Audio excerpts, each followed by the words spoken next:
Shalom, call Haloim La, Yahweh, Ba'ashem Yahushai, Ba'ashem Rakakadash. Double honors to the apostles, the elders, bishops of Great Millstone. Peace and blessing salutations, as always, to the hopefully elect.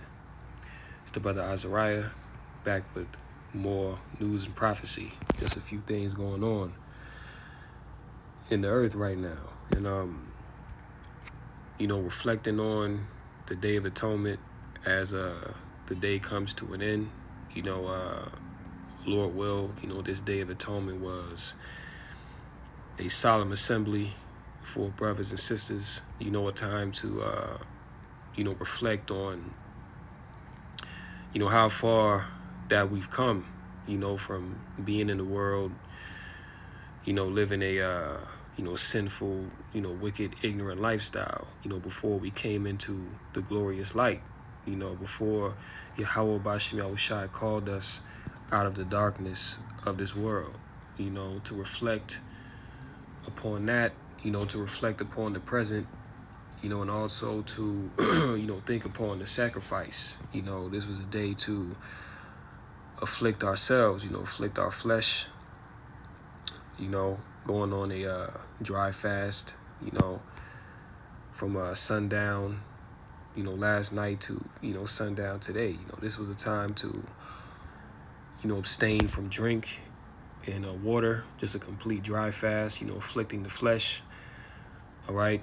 Just as Yahweh Shai, had to afflict and crucify his flesh. This is a time to reflect upon his sacrifice that he made for the nation of Israel, because that was a great thing that the Lord did. You can't think of anybody else that, love the nation of Israel more, than Yahweh Shai to lay down his life, So, Lord willing, the Day of Atonement, was a blessed, day for you brothers and sisters. And, going forward, the Day of Atonement isn't just, one day. It is a solemn day, but we should be atoning every day. We should be, seeking Yahweh Ba'ashem Yahushai for forgiveness, every day, man. All right, that should be a daily practice. But, getting into this article here. White House reveals plan to escalate Ukraine war by allowing missile strikes deep inside Russia. So World War III continues to escalate, and as we've told you, there is no going back. Really, since the onset of the invasion of Ukraine that happened by Russia back in early 2023, things have only gotten worse since then, okay? And these are part of the birth pains, which it speaks about in 2nd Ezra 16th chapter, all right? And the closer that we get to the end of all things, these prophecies should start to become more plain to you now, okay? The book really should be opening up now, to those that are paying attention, like prophecy is jumping off the pages. But these leaders, these world leaders, whether it be North Korea, Russia, China, America, they can't reverse, they can't go back in time and just squash all their differences, okay? Because even now, that's one thing Trump is talking about in that debate. He was talking about sitting down with Putin, having a conversation, and then, ending the war. That's wishful thinking. But according to biblical prophecy, that's not what's going to happen. Okay, according to biblical prophecy, all these nations are going to come to war. And clearly, that's the way that the Lord is pushing these nations in. So there is no peace, okay? When they had that summit a few months ago, they said peace is off the table. All right, so that should tell you how serious that this is. And this also to let you know that a draft is about to be implemented. You see what I'm saying? Like, even when you look on the interstate highways now, they got dividers in between the lanes now. What's that all about? That's for them, for the government to be able to move military equipment and personnel along the highways, man, because a lot of black swan, many terror attacks are about to happen on U.S. soil.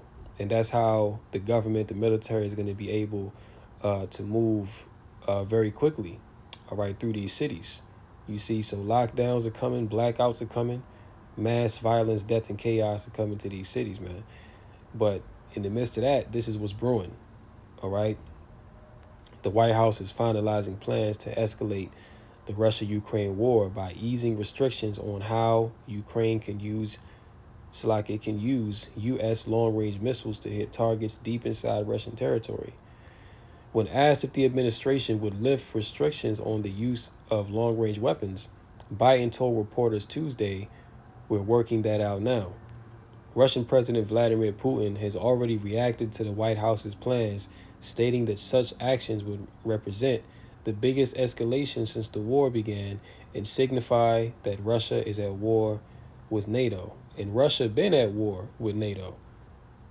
I mean, we've gone into the articles and the reports that there were German troops inside Ukraine, French, British, American as well. All right, so Russia been at war with NATO, but with this call being made by the Biden cabinet, it's going to make it official. So who knows what's going to happen from this? You know, they've been talking about Russia, Putin launching a direct attack into Europe via Ukraine. So who knows, man? Like this thing can really pop off at any second. You know, America could, give the go ahead to launch into Russia, and then from that it's just all hell break loose. You see, and the media, they're not really reporting on what's really going on in Ukraine. They're giving you their narrative, what they want it to be, but the reality is going on in Ukraine is much worse. Okay, Russia is basically in a proxy war with America and NATO through Ukraine. All right, that's what's going on over there, as well as they've been. That's the whole reason that Russia invaded. Because number one, America, they was trying to set up, missile silos in Ukraine that they could more easily attack Russia. They also have biolabs, stuff that Western nations were working on in Ukraine that the Russians found out about. So once, Putin got wind of that, he said, nah, all bets are off. We going in.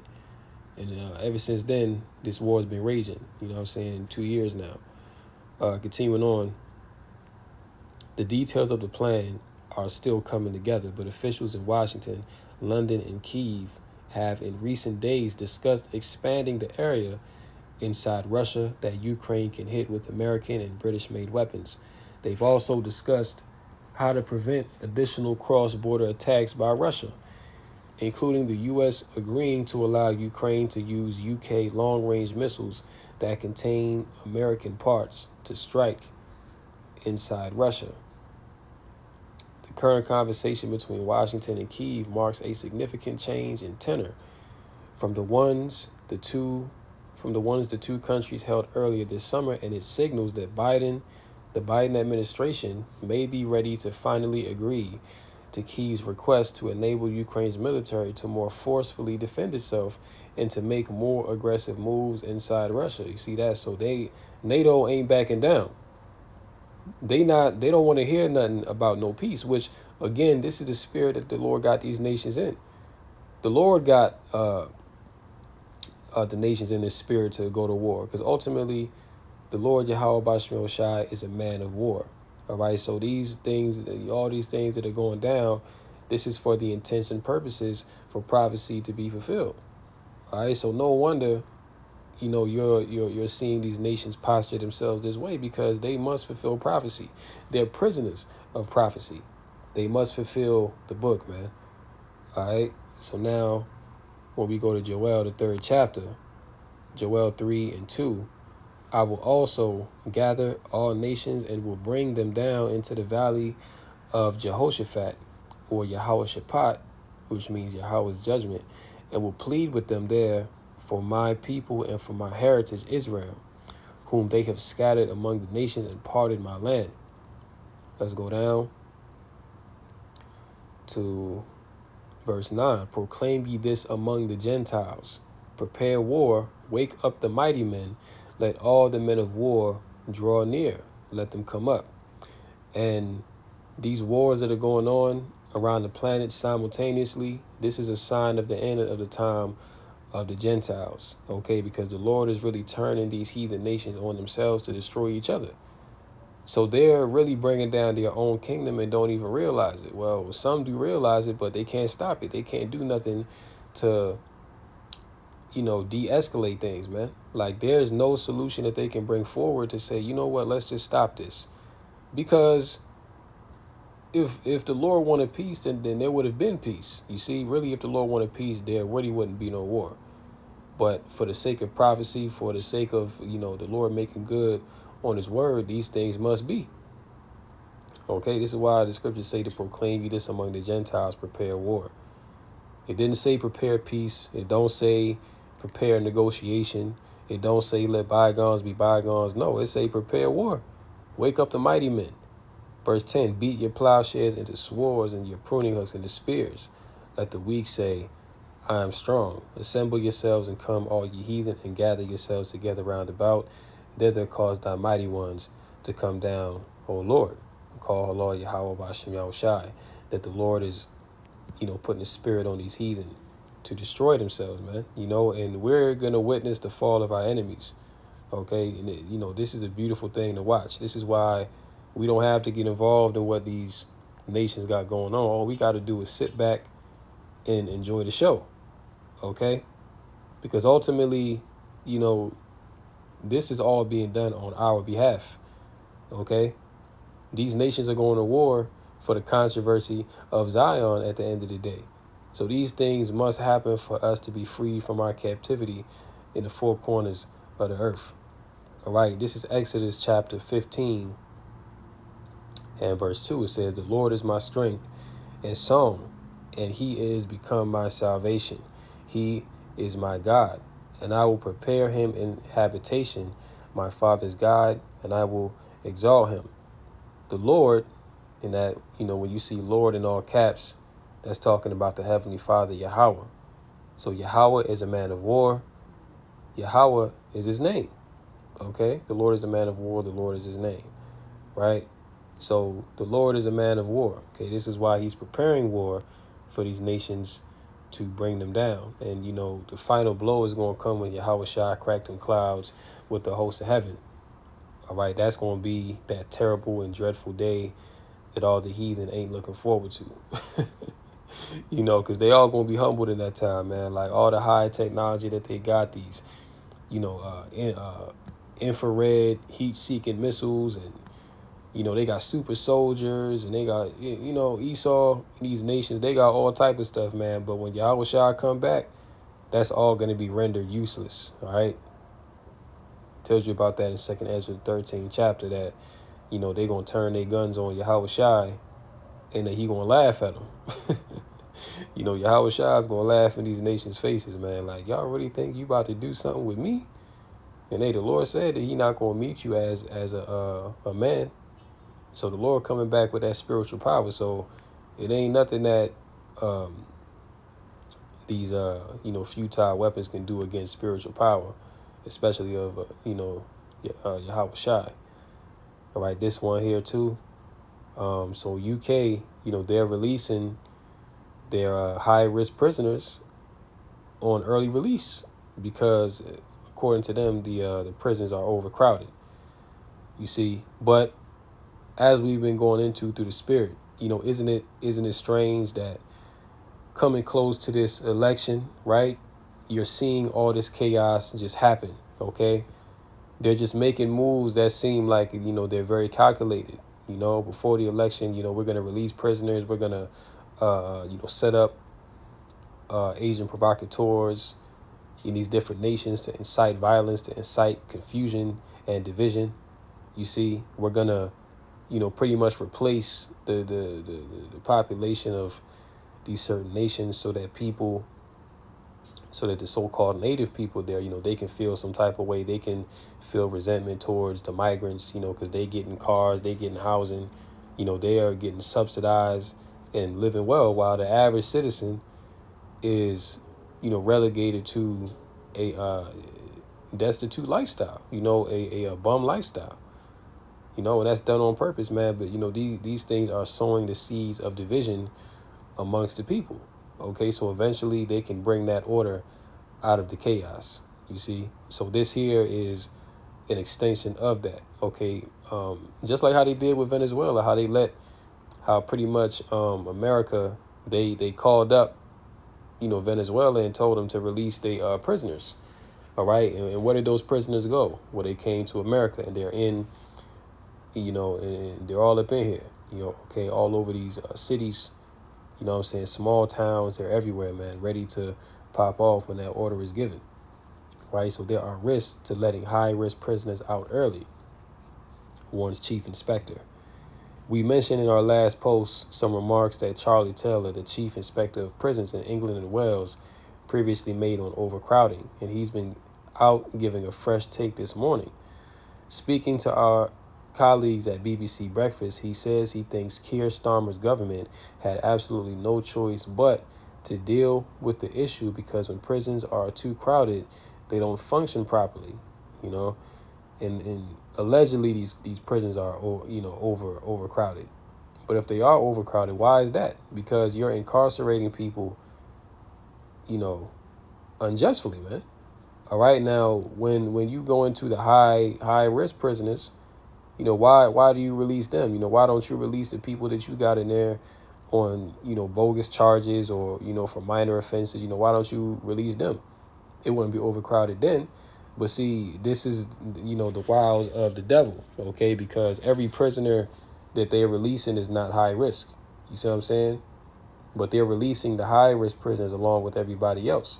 They're just pretty much emptying these prisons. Why? Because they want a purge-like scenario in these nations, and these orders are coming down from the West because they wasn't doing this 10, 20, not even 5 years ago would they have even imagined to do something like this. But now is the time where these global elites, they're done with this current order. What I'm saying? So they're ready to collapse these Western nations. They're about to collapse the world reserve currency, which is the dollar.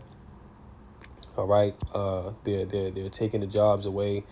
Resources now are hard to come by because you have such an influx of migrants into these nations. So there's not enough for everyone to go around. Then on top of that, inflation is killing people.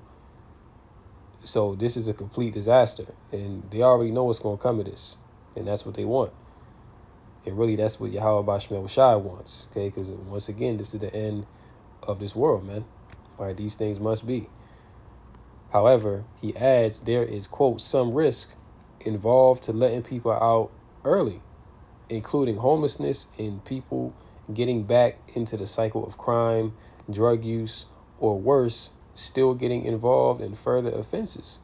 On his understanding of who is being released today, Taylor says there are offenders who've been categorized as carrying a, quote, high risk of harm. And he recognizes that, quote, people will be nervous as there is a risk of some prisoners re-offending. And they know that's what's going to happen. See, that's the whole thing about it. They know this is what's going to occur. And you know how Esau do. You know what I'm saying? Esau going to even, pay some of these guys handsomely to just go out and commit crimes. You see? Use them as agent provocateurs of chaos to accelerate the confusion. You see? And Esau, he's destroying his own societies, As a reminder, 1,750 prisoners in England and Wales are being released today as part of a government scheme to reduce overcrowding. Those being let out are serving less than 5 years and have carried out 40% of their sentence rather than the usual 50. All right? So this is crazy, man. Esau, hey, Yahweh Bashmel Shai is letting this devil loose, man. Okay, every day you look up, these devils are coming with some new BS that they're putting forth. And they're trying to pull the wool over the people's eyes, but those that know. All right. If you've been watching this devil for any length of time, then you already see where all this is going. I mean, hell, Klaus Schwab and the WEF, kill Gates. They've been telling you what they want to do. You see? So let's close out on this. Let's close out of Daniel. Daniel chapter 2. Let's go down to 40. Daniel chapter 2, and let's start at 40. And the fourth kingdom shall be strong as iron, for as much as iron breaketh in pieces and subdueth all things, and as iron that breaketh all these shall they break in pieces and bruise. Now this fourth kingdom that Daniel is prophesying of is the last and final beast to rule, okay, which was ancient Rome, and today NATO and the EU, America being the head of it. The whore that rides the beast is the new revised Roman Empire, okay? Because remember, America really came out of the Roman Empire when you go back to it, out of those, EU nations today. America came out of Britain, okay, which Britain was an old province of the Roman Empire. So the system that we live in today is Rome. Just like how when Yahushua came on the scene, what system was he under? He was under the Romans. And guess what? Yahushua, he's going to come back to take the Romans down. Okay, because these Edomites that rule today, these are the modern day Romans. These are the modern day Chaldeans. You see? So this kingdom, this fourth kingdom that Daniel is speaking of, which is Babel, which is Salaki, I'm tired. Just bear with me. So this fourth kingdom that Daniel is speaking of, which shall be strong as iron, right? This is speaking of Rome, right? For as much as iron breaketh in pieces and subdueth all things, and as iron that breaketh all these shall it break in pieces and bruise.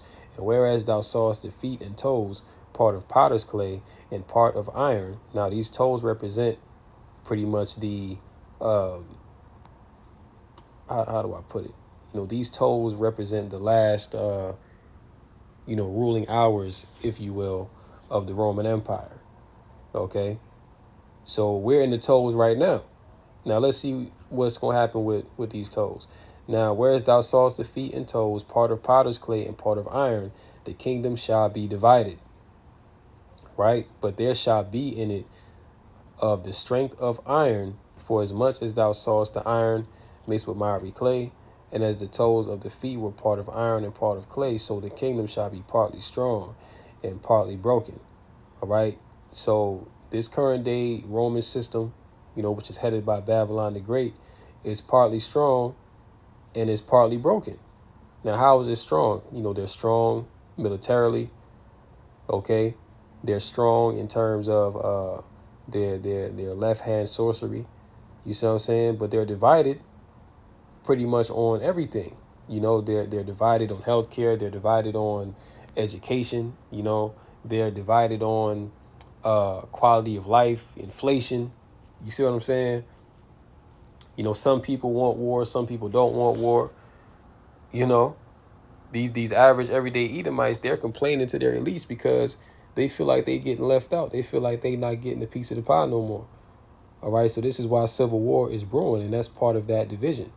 All right, that's why it says, partly strong and partly broken. They're strong in certain aspects, but really this is a broken system, man. That's about to collapse. And whereas thou sawest iron mixed with miry clay, they shall mingle themselves with the seed of men, but they shall not cleave one to another, even as iron is not mixed with clay. Right? So just like how Esau, he bring all these other nations in, try to mingle himself with the seed of men, but they not going to cleave, man, because ultimately every man is going to cleave to his own like. Okay? And you're going to have these other nations that are going to come in from the outside and take Babylon the Great down. You see? So no, they're not going to cleave to one another. Now, you do have these nations here that do enjoy the spoils of Babylon, but it's really coming down to the point. It speaks about that in Jeremiah 51, where even these other nations, they going to start going back to their own country because they see that America is no longer the land of milk and honey, that, the mirth of this place is all dried up. So once they can't make no money no more, once the future doesn't look bright here, they're going to be like, man, F this. I'm about to go back to my country, At least there, I'm amongst my own people. You know, I'm not surrounded by strangers and stuff like that. I have my family there. So that's going to be the mindset coming into the time of Jacob's trouble. You see, verse 44, and in the days of these kings shall the God of heaven, Yahweh Bashem Yahushua, set up a kingdom, which shall never be destroyed, and the kingdom shall not be left to other people, but it shall break in pieces and consume all these kingdoms, and it shall stand forever. You see? So in the days of these kings, right? The kings of the east, the kings of the west, these heathen kings, right? Our kingdom, the kingdom of Yasha Allah, is going to be set up in righteousness upon the earth. All right, so this is the time of the end of the Gentiles. 45, for as much as thou sawest that the stone was cut out of the mountain without hands, and that it break in pieces the iron, the brass, the clay, the silver, and the gold. So this stone, which represents Yahweh Shai, he's going to come and he's going to destroy and break all these kingdoms. Okay? The iron, the brass, the clay, the silver, the gold, the great God hath made known to the king what shall come to pass hereafter. And the dream is certain, and the interpretation thereof sure. All right, so Daniel told Nebuchadnezzar that what I just told you, what I just interpreted to you, the meaning of this vision, this will happen. All right, and just as Daniel prophesied it, these things came to pass. Okay, when you look at all the prior world empires, ancient Babylon, Neo Babylon, ancient Greece, ancient Rome, the Persians and the Medes. Okay, all these empires, ancient Egypt, right? All these empires, they had their height, then they had a sudden collapse, and they all fell. All right, and that fall came for those nations when they were at the height of their pride. You see, because the scriptures say that all the proud and lofty shall be brought low in the day of destruction. So these nations get to a point where they're at their apex. They start to get too big for their britches, and they forget who's really in charge, which is Yahweh Bashem Yahushai. So now, Yahweh Shai, he's very near to come back and, remind these nations who's really the king, who's really running the show. All right? Because the scriptures say that the Lord, appoint men. You see? The Lord setteth up the kings of the earth and turneth them whithersoever he will. Okay, roughly paraphrasing, man.